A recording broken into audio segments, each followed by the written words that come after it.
മഹാഭാരതത്തിൽ പ്രത്യക്ഷപ്പെടുന്നു. Flash back. ഒന്നാം ദിവസമല്ല, അതിനു മുമ്പ് ഒരു രംഗം കാണാം. വിരാട രാജ്യത്തേക്ക് ഒരു പുരോഹിതനെ രാജാവ് അയക്കുന്നുണ്ട്. പാണ്ഡവർക്ക് അർഹമായ രാജ്യം തിരിച്ചു കൊടുക്കണം. അവിടെ അപ്പോൾ യുധിഷ്ഠിരനുണ്ട്, ഭീമൻ, അർജുനൻ, നകുലൻ, സഹദേവൻ, ഭഗവാൻ ശ്രീകൃഷ്ണൻ. പുരോഹിതൻ കാര്യങ്ങളൊക്കെ പറഞ്ഞു പോയി. പിന്നീട് ധൃതരാഷ്ട്രം അവിടെ നിന്ന് തന്റെ സന്ദേശവുമായി സഞ്ജയനെ പറഞ്ഞുവിടുകയാണ്. അർജുനന് എവിടെ നീ വിഷാദം വന്നു എന്നൊന്ന് അന്വേഷിക്കുകയാണ്. സഞ്ജയൻ അവിടെ വന്നു. കുശലപ്രശ്നമൊക്കെ നടന്നു. ഒന്നാം അധ്യായത്തിൽ സഞ്ജയ് കുശലപ്രശ്നം നടത്തി. രണ്ടാമത്തെ ആ അധ്യായത്തിൽ യുധിഷ്ഠിരൻ ഇങ്ങോട്ടും ചോദ്യങ്ങളൊക്കെ ചോദിച്ചു.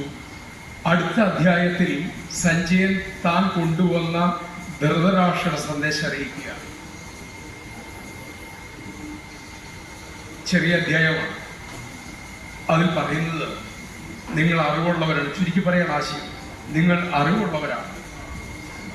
ഈ യുദ്ധത്തിൽ ഏർപ്പെടരുത്. ഈ യുദ്ധത്തിൽ ഏർപ്പെട്ടാൽ വൻ നാശമുണ്ടാവും. പാണ്ഡവർ ശക്തരാണ്, പക്ഷേ ഇപ്പോഴുള്ള ഒരു മോശക്കാരല്ല. പാണ്ഡവർ പ്രകീർത്തിച്ചുകൊണ്ട് തന്നെയാണ്. ശ്രീകൃഷ്ണൻ അവിടെ ഉണ്ടെങ്കിൽ, വില്ലുകൊലച്ച അർജുനനുണ്ടെങ്കിൽ ആർക്കും നേരിടാനാവില്ല. പക്ഷേ ഇവിടെ ഭീഷ്മരുണ്ട്, ദ്രോണരുണ്ട്, കൃപരുണ്ട്. ഇതിൽ യുദ്ധത്തിൽ അവർ ജയിച്ചാലും പാണ്ഡവർ ജയിച്ചാലും അതൊരു ജയമല്ല. ബന്ധുജനങ്ങളെ കൊന്നിട്ട് കിട്ടുന്ന സുഖം കൊണ്ട് എത്തു കാര്യം. സ്ത്രീകൾ നിരാലംബരാകും, വർണ്ണസങ്കരം ഉണ്ടാവും. ഇങ്ങനെ സഞ്ജയൻ യുദ്ധത്തിന് ശേഷമുണ്ടാകുന്ന പരാജയമാണെങ്കിലും വിജയമാണെങ്കിലും ഉണ്ടാകുന്ന എല്ലാ ദുരിതങ്ങളും വിവരിക്കുകയാണ് സഞ്ജയനാധ്യായത്തിൽ. യുധിഷ്ഠിരൻ മുഴുവൻ കേൾക്കുന്നു. യുധിഷ്ഠിരന് ശക്തമായ മറുപടി കൊടുക്കുന്നുണ്ട്. പോകാൻ നേരത്ത് കൃഷ്ണവാക്യം എന്ന അധ്യായത്തിൽ വളരെ വിശാലമായിട്ട് ഈ വിഷയം ചർച്ച ചെയ്യുന്നുണ്ട്. ഏറ്റവും വലിയ അധ്യായമാണ്. ശേഷം ഞാൻ പറഞ്ഞതെല്ലാം കേട്ടു.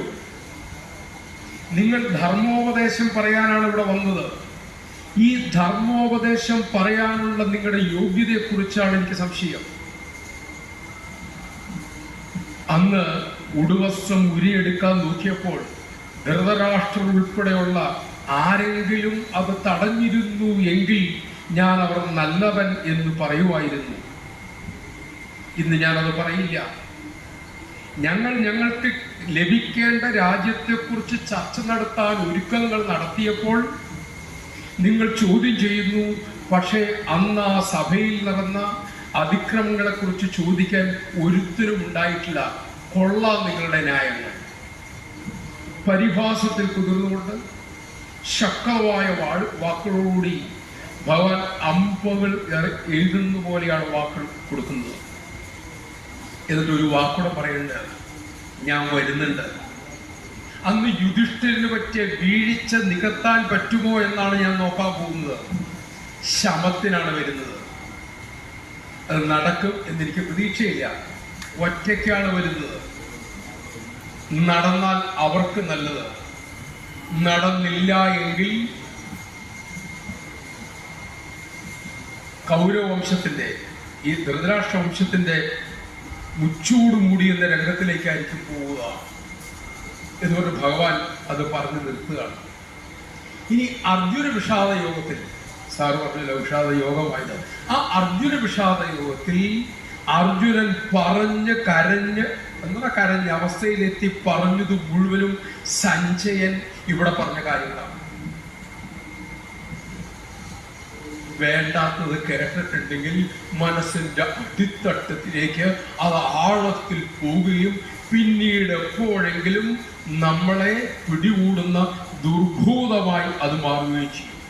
വർണ്ണസങ്കരത്തെക്കുറിച്ച്, ജ്ഞാതിമതത്തെക്കുറിച്ച്, ഗുരുക്കന്മാരെ വധിക്കുന്നതിനെ കുറിച്ച് എല്ലാം സഞ്ജയൻ എന്ത് വിശദീകരിച്ചോ ഏതാണ്ട് അതേ രീതി തന്നെ അതേ പദങ്ങൾ ഉപയോഗിച്ചിട്ടാണ്, ഒരു റിപ്പീറ്റേഷനാണ് അർജുനൻ പറയുന്നത്. അർജുനൻ അടുത്തത് കേട്ടോണ്ടിരിക്കാനുള്ളതല്ല, അത് അർജുനനെ വിഷാദമായി ബാധിക്കുകയാണ്. ഇങ്ങനെ നമ്മുടെ സാഹചര്യം, നമ്മുടെ അഹം മമ എന്ന ഭാവം, സാഹചര്യം ഉണ്ടാക്കുന്നത്, ഇതെല്ലാമാണ് നമ്മളെ ഒന്നല്ലെങ്കിൽ മറ്റൊരു തരത്തിൽ ഈ ജീവിത കളരിയിൽ ദുർബലരാക്കുന്നത്. അതാണ് അർജുനന് പറ്റിയത്. അത് നമുക്കെല്ലാം അനുനിമിഷം പറ്റിക്കൊണ്ടിരിക്കുകയാണ്. അതുകൊണ്ട് അതിനൊരൊറ്റ പരിധിയേ ഉള്ളൂ. ചിന്മയാനസ്വാമിയുടെ ഭാഷപ്പെട്ടിട്ടുണ്ടെങ്കിൽ കൃഷ്ണന്റെ മരുന്ന് ഗീത. 4 പ്രശ്നങ്ങളെ നമുക്കുള്ളൂ: ജന്മ, മൃത്യു, ജര, വ്യാധി. ഈ 4 പ്രശ്നങ്ങളെ ലോകത്തുണ്ടായിരുന്നുള്ളൂ. 4 പ്രശ്നങ്ങളെ ഇപ്പോഴുള്ളൂ. ഈ 4 പ്രശ്നങ്ങളെ ഇനിയും ഉണ്ടാവുള്ളൂ. ഈ 4 പ്രശ്നങ്ങൾക്ക് ഭൗതിക ലോകത്തിൽ പരിഹാരവുമില്ല. ഈ 4 പരിഹാരം ആധ്യാത്മിക മേഖലയിൽ മാത്രമേ ഉള്ളൂ. അതാണ് ഇത് നമുക്ക് സമ്മാനിക്കുന്നത്. അത് പഠിക്കുകയും പ്രചരിപ്പിക്കുകയും ചെയ്യേണ്ട കാലഘട്ടത്തിലാണ്. ഒരു വാക്കോടെ പറഞ്ഞ് നിർത്തുക.